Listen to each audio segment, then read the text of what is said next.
Cloud computing, the backbone of modern tech.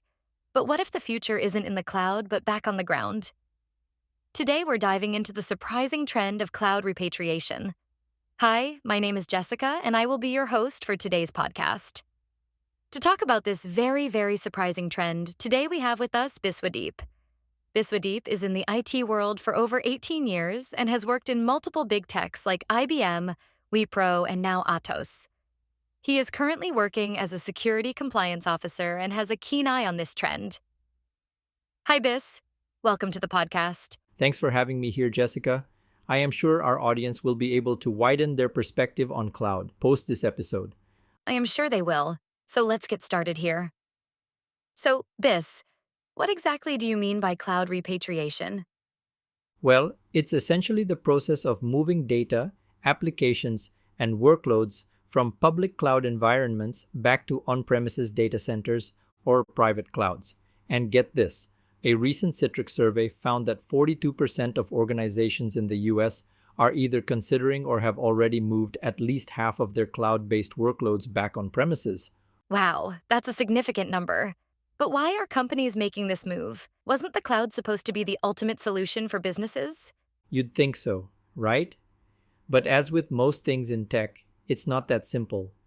While cloud computing offers undeniable benefits like scalability and flexibility, companies are discovering that it's not always the most cost-effective or efficient solution for every situation.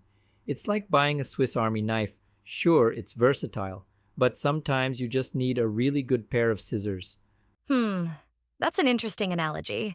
So what are some of the main reasons companies are considering this move back to on-premises or private cloud solutions? Well, one of the biggest factors is cost management. Many organizations initially moved to the cloud expecting significant cost savings, but over time, they've found that expenses can actually accumulate in unexpected ways.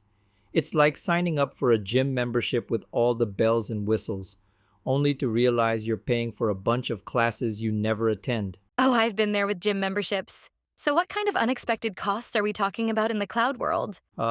It's things like data transfer fees, storage costs, and compute charges that can really add up. In fact, according to HashiCorp's 2023 State of Cloud Strategy survey, a whopping 94% of respondents were affected by avoidable charges in their cloud hosting plans.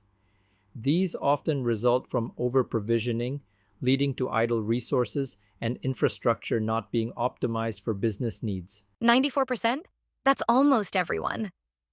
It sounds like these unexpected costs are a real pain point for businesses, but surely there must be ways to optimize cloud usage and avoid these charges? You'd think so, but it's not always that simple. Anyone who has gone through any AWS or Azure cloud certification will tell you how complex it can get when it comes to choosing the right plan for your organization.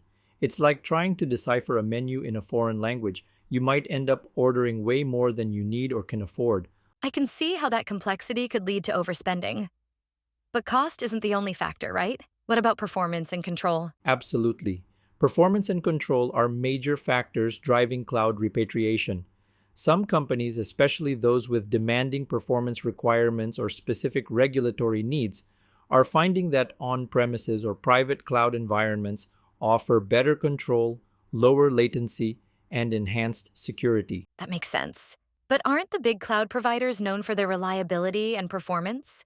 Well, but even the giants have their issues. In 2023, major cloud providers like Oracle, Azure, and AWS experienced outages that disrupted services for hundreds of thousands of users. These incidents can potentially cost companies millions of dollars. It's like relying on a single power grid. When it goes down, everyone's left in the dark. Oh, that's a scary thought. I can imagine how nerve-wracking it must be for businesses to have their operations dependent on systems they don't directly control. Are there any other factors driving this trend? Definitely. Data sovereignty is another key factor. With increasing concerns about data privacy and regulations, especially in industries like healthcare and finance, many organizations are choosing to repatriate sensitive workloads to maintain stricter control over their data. It's like keeping your most valuable possessions in a safe at home rather than in a bank vault. You have direct access and control at all times. So it's not just about keeping the data secure, but also about who has access to it and where it's stored. That must be a real headache for IT departments. You're right, it is. And it's not just healthcare. There are regulations like FISMA, PCDSS, FedRAMP, and many others that companies in various industries need to navigate. It's a complex landscape, like trying to solve a Rubik's Cube while blindfolded. One wrong move, and you could be facing serious consequences. With all these challenges, it sounds like cloud repatriation could be a smart move for many companies. But I imagine it's not without its own set of difficulties.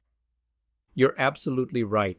While there are definite benefits to cloud repatriation, it's not a decision to be taken lightly. One of the biggest hurdles is the initial cost. Setting up or expanding an on-premises data center requires significant upfront investment in hardware, software, and skilled personnel. It's like deciding to build your own house after years of renting. There's a lot of upfront cost and effort involved.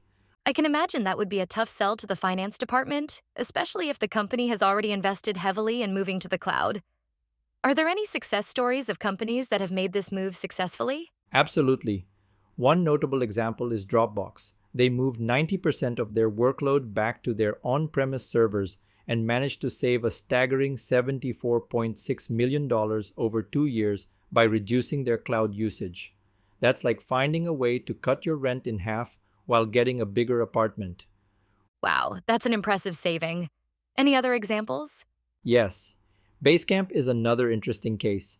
They spent $3.2 million on cloud services in 2022, but project saving $7 million over 5 years by switching back to on-premises infrastructure. It's like they found a way to turn the tables on their cloud expenses. Those are some serious numbers. It really drives home how significant these decisions can be for a company's bottom line. But surely there must be some downsides to repatriation as well? You're right, it's not all smooth sailing. One of the biggest challenges is the potential for downtime and disruption during the migration process. Moving large amounts of data and applications can be complex and time-consuming. It's like trying to move house without interrupting your daily routine. It takes careful planning and execution to minimize the impact on business operations. So, what's your take on this? Should companies be rushing to repatriate their cloud workloads? Well, I think the key is not to follow trends blindly. Whether it's moving to the cloud or repatriating from it, these decisions should be based on a thorough understanding of the business and its long-term goals.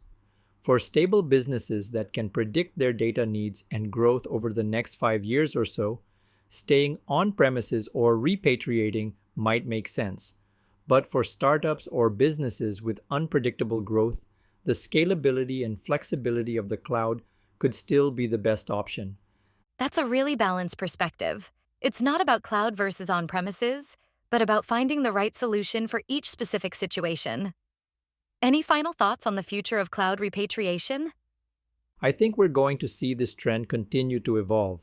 As companies become more sophisticated in their understanding of cloud technologies and their own needs, we'll likely see more nuanced approaches to infrastructure management. It's not about abandoning the cloud altogether, but about using it more strategically. The future might be less about cloud first and more about cloud smart. Well, this has certainly been an eye-opening discussion. I think our listeners will have a lot to think about when it comes to their own tech strategies.